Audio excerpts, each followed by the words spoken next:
You're about to play an unfinished level from The Last of Us Part 2.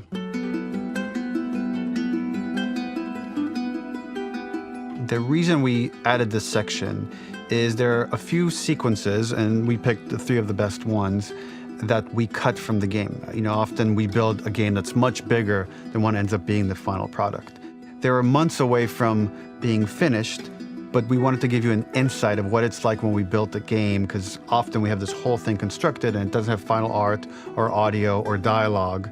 And here you get to see the building blocks of what it's like when we first string a bunch of these levels together. This is the intro to the first deleted level, and this one is the roughest of the 3. We wanted to show more of how Jackson operates. So this is the festival where Ellie ultimately kisses Dina. This sequence would have come very late in the game as a flashback sequence while you're in the farm with Dina. And we wanted to show what is the rest of Jackson doing, and wanted to put on the stick, make it interactive. So you could see when you're outside, there are all these almost like carnival games that you can play. You could mix drinks, you could play with these kids that are playing a sort of clicker Marco Polo, sit down and listen to conversations. And all the different interactions were first or second pass, very, very early passes. The building blocks are there, but nothing is final. And ultimately, while we were very excited by this sequence, it's pretty fun and lighthearted. It just slowed things too much as we're barreling towards the end of the story at this point. So again, reminder, rough, missing audio, missing animation, missing gameplay tweaks, missing dialogue, but pretty representative of what it would have been. So enjoy.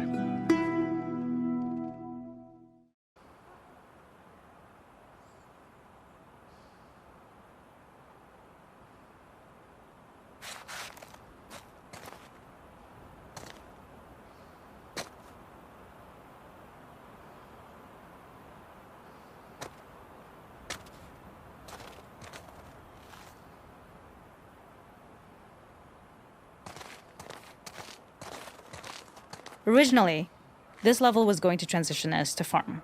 We would go all the way through to the dance, where Ellie and Dina share their first kiss. Then we would play through farm, and when Ellie plays the guitar at night, she would remember the Seth incident. So, the opening for this was a little tricky. We needed it to match at least a little what you might expect emotionally coming from prior beats, because we were already purposefully disorienting you in time and space. Remember, you just came from this huge fight. To jump straight into it would have been a little too jarring. After some back and forth, we rooted it in Ellie's nerves, calling back to her hands shaking in the theater. But this time, for a much more innocuous reason we'll find out later. She's nervous because she has a crush on Dina, who is the only reason why she's here at the dance.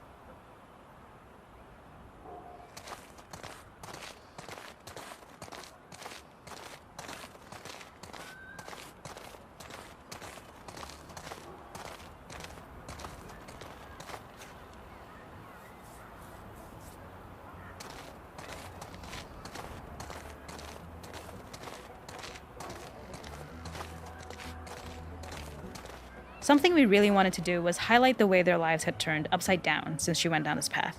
We had this idea of recontextualizing all of our usual gameplay mechanics that were designed for really violent ends.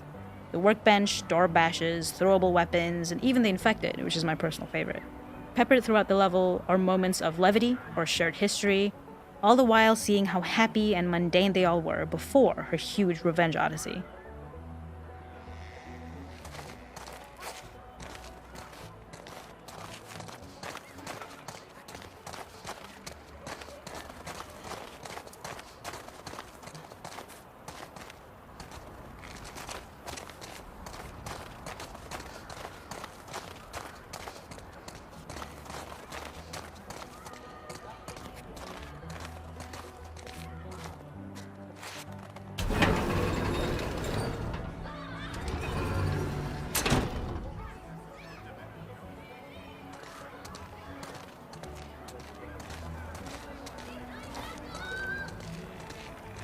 It is not a festival without one of these throwing games. This one, of course, uses our throwable system where you're often chucking explosive things or stunning things, but for a more wholesome purpose, although some people take this game really seriously. A fun aspect of this is if you did well, you could win a toy here. Ellie would place it in her pocket. If you had done this, you'd find the toy with JJ, the baby, later back at the farm. When we cut this, the toy made it through anyway because it was so cute. It is the same one you see on the tractor at the farm. Ollie the elephant.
Safety.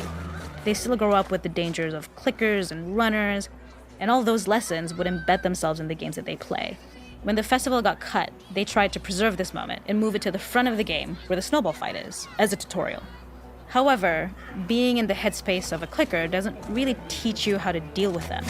Eventually, it evolved, and they instead made the snowball fight, which was, I think, way more effective. For me, it's character illuminating that not only does Ellie know this game, she plays along. There's a familiarity with the kids that's really nice to see, especially because it's such a difference from the Ellie we see later, who has a sort of hollow normalcy that she's trying to get with JJ, but kind of failed.